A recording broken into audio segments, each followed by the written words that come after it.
Hai semua, selamat datang di channel Baca Saham. Pada video ini, kita akan bahas satu topik dengan judul Cara Bikin Investment Journal. Untuk itu, simak video ini sampai habis ya, agar mendapat pemahaman yang utuh. Sebelum membahas video ini lebih lanjut, saya punya beberapa pertanyaan kepada Anda. Sampai sejauh ini, berapa banyak top up dana yang sudah Anda tempatkan di saham? Berapa besar profit atau loss yang didapatkan setiap tahun? Jika dibandingkan dengan IHSG, bagaimana kinerja portofolio Anda? Dana Anda sudah berkembang berapa banyak jika dibandingkan dengan alokasi dana yang ditempatkan? Saham apa yang memberikan profit terbesar selama ini? Saham apa yang menyebabkan loss terbesar selama ini? Bagaimana pertumbuhan dana Anda dari tahun ke tahun? Dan masih banyak lagi pertanyaan lain yang dapat saya tanyakan kepada Anda. Jika ada beberapa pertanyaan tadi yang tidak bisa dijawab, mungkin terdapat sedikit kekeliruan dengan pencatatan aktivitas pasar modal Anda. Kenapa itu perlu? Jawabannya sederhana. Untuk mengetahui sejauh mana Anda sudah bergerak saat ini, apakah maju atau mundur.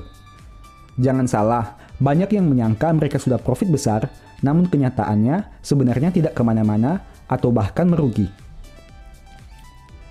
Kita tidak boleh hanya berpatokan pada aplikasi online trading yang memberikan informasi mengenai total portofolio terkini, karena ada beberapa aspek yang tidak dimasukkan di sana. Misalnya, Anda melihat semua saham di portofolio berwarna hijau, kemudian menyangka bahwa sudah profit besar. Namun, tanpa disadari, ternyata, jika dibandingkan dengan total top up dana yang dilakukan selama ini, sebenarnya total nominal portofolio itu lebih kecil. Karena, pada beberapa kondisi tertentu, Anda melakukan cut loss dengan nominal yang cukup besar. Nominal kerugian itu tidak tercantum di portofolio terkini. Sedangkan, yang muncul di sana hanyalah saham yang memperlihatkan warna hijau. Sehingga, memberi halusinasi Anda sudah cuan, padahal sebenarnya masih merugi. Sekarang, sudah tahu kan alasannya kenapa penting melakukan pencatatan? Pasar modal sering diibaratkan dengan sebuah bisnis. Apakah Anda pernah melihat bisnis yang tidak melakukan pencatatan? Berapa modalnya, keuntungan, biaya, dan lain sebagainya? Satu kemungkinan terbesar, bisnis yang tidak melakukan pencatatan pada akhirnya akan bangkrut. Alasannya sederhana, karena pebisnis itu tidak tahu sejauh mana perkembangan bisnisnya. Dalam melakukan pencatatan, ada beberapa komponen penting yang harus diperhatikan. Pertama, modal yang ditempatkan. Anda harus mengetahui berapa banyak modal yang sudah disetorkan ke akun portofolio. Setiap kali melakukan penambahan modal, sebaiknya Anda mencatat penambahan tersebut untuk dibandingkan dengan total dana di portofolio. Hal ini memudahkan kita untuk mengetahui dari total modal yang ditempatkan, apakah kinerja sampai saat ini meningkat atau jangan-jangan malah berkurang. Untuk topik ini, saya juga biasanya mengkategorikan dividen sebagai tambahan modal di setor. Artinya, saya tidak menganggapnya sebagai keuntungan, melainkan tambahan modal. Hal ini membuat perhitungan kinerja portofolio menjadi lebih konservatif, karena tidak memasukkan unsur dividen di dalamnya. Jadi, kenaikan portofolio murni dari peningkatan harga saham, tanpa ada unsur dividen di dalamnya. Hal lain yang harus diperhatikan adalah, jika Anda ingin mengukur kinerja tahunan, Anda harus menghitung total portofolio tahun sebelumnya sebagai modal di tahun berikutnya. Kenapa? Ini bertujuan untuk memperlihatkan efek compounding yang sering kita bahas pada beberapa video sebelumnya. Jika menghitung kinerja dari modal awal tahun saja, maka kinerja seakan-akan terlihat besar, namun sebenarnya tidak sebesar yang ada. Untuk lebih memahaminya, mari kita lihat contoh berikut ini. Misalnya, modal yang Anda tempatkan di tahun 2019 adalah 10 juta rupiah. Pada bulan Mei 2019, Anda menambah dana 4 juta sehingga total modal menjadi 14 juta. Pada bulan Agustus 2019, saham yang Anda beli membagi dividen sebanyak 1 juta. Pada kondisi ini, dividen tersebut ditambah dalam modal, sehingga total modal menjadi 15 juta. Di akhir bulan Desember, kinerja saham Anda cukup baik, sehingga secara nominal, jika dijumlahkan floatingnya menjadi 20 juta. Itu berarti, di tahun 2019, Anda menghasilkan profit 5 juta rupiah, di mana dengan mengurangi total floating profit akhir Desember dengan top up dana ditambah dividen tahun 2019. Dengan kata lain, kinerja Anda di tahun 2019 adalah sebesar 33,33%. Nah, untuk tahun berikutnya 2020, total modal yang menjadi perhitungan di sini adalah floating profit di tahun 2019 atau 20 juta rupiah. Kenapa bukan 15 juta sesuai dengan dana yang Anda setor? Ini bertujuan untuk mengukur berapa besar compounding effect yang dapat Anda hasilkan.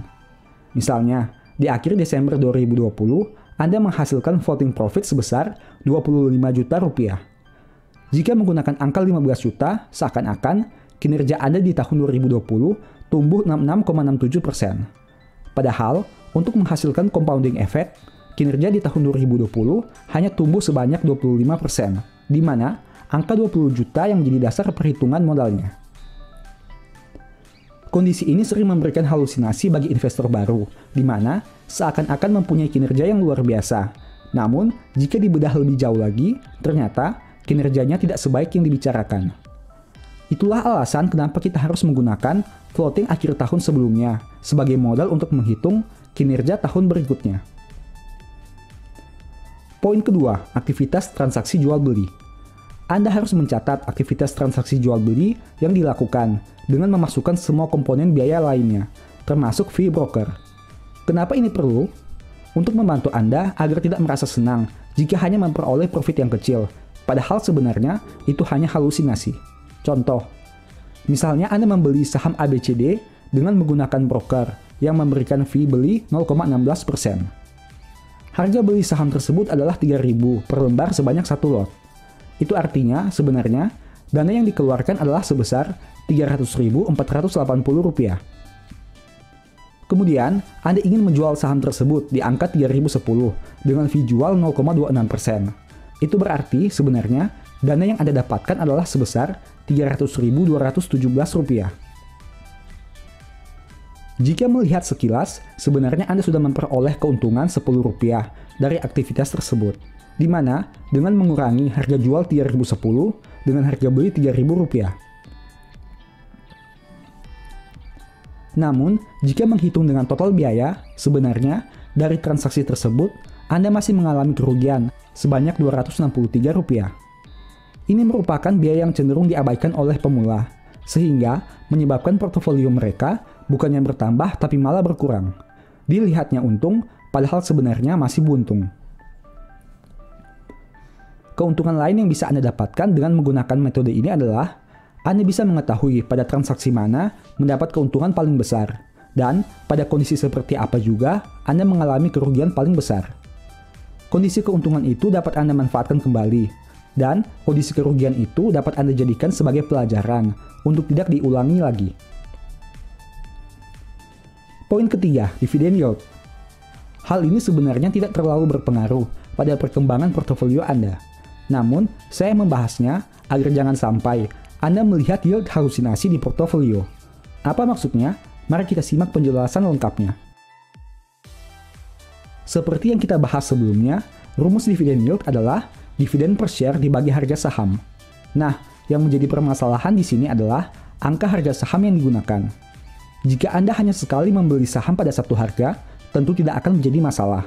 Namun, jika melakukan pembelian berkala, maka harga saham yang digunakan adalah harga rata-rata atau average price. Contoh, misalnya Anda sudah mempunyai saham ABCD dengan harga 1.000 di portofolio. Sebulan kemudian diumumkan pembagian dividen saham ABCD dengan dividen per share sebanyak Rp100 per lembar. Itu artinya, dividen yield yang dihasilkan adalah sebesar 10%. Nah, karena tergiur dengan yield yang cukup besar, Anda memutuskan untuk kembali membeli saham tersebut sebelum cum date dengan harga 1.200. Ternyata, dari pembelian tersebut, average price Anda berubah, dari yang awalnya 1.000 menjadi 1.100. Itu artinya, dividen yield yang Anda dapatkan bukan 10%, namun 9,09%. Hal itu disebabkan karena Anda harus menggunakan angka 1.100 sebagai dasar perhitungan, bukan 1.000.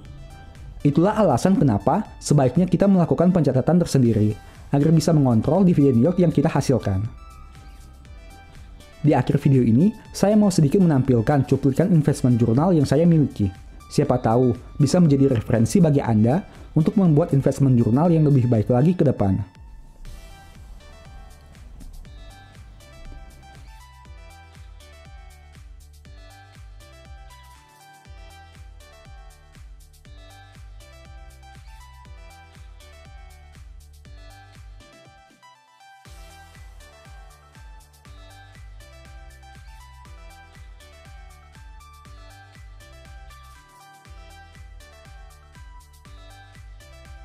Sebagai penutup, saya mau mengutip satu statement yang semoga bisa menjadi semangat bagi teman-teman ya. Perhatikanlah orang yang tulus dan lihatlah kepada orang yang jujur. Sebab kepada orang yang suka damai akan ada masa depan. Thank you.